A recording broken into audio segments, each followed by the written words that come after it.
If you don't mind, you told a beautiful story yesterday about the blind woman, and I would love if you would be able to share that with everyone. Is this real people, by the way? Yes. Mark and Susan had been married a few years when suddenly she began to lose her eyesight, and she got really depressed and sank into a deep slough of despond. But Mark said, listen, honey, I'm going to stick with you, and I'm going to help you learn how to do your job blind. And so they worked hard at it. He went with her to the office every day, showed her how to do her job as a blind woman, and then he would leave for his work at an army base. Well, one day he turned to her and said, Susan, I'm sorry, but I'm getting to work too late. You're going to have to go to a job on your own. And she was freaked out. There's no way I can ride the bus, walk the streets, go up the stairs, go into the office building, go upstairs and sit at my desk and do this on my own. And he said, no, honey, I'm going to stay with you. I'm going to teach you. And so they did it for a couple of weeks. And then eventually he said, okay, I think you know it well enough.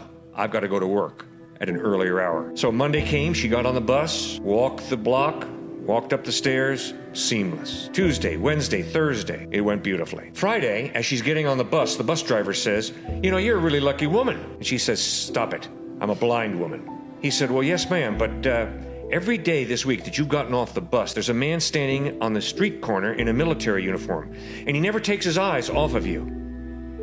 And when you walk down the sidewalk, he's watching you carefully like a hawk. You cross the street at the right time, he's watching you like a hawk. You go up the stairs, you open the door, you go in, and as soon as that door closes, he stands ramrod tall, gives you a salute, blows you a kiss, and then turns to go away. And all of a sudden, Susan understood, that's my husband. He's been watching me tirelessly for all this time. I'm not alone. He's watching me. And that's exactly what God does for us in even a more profound way.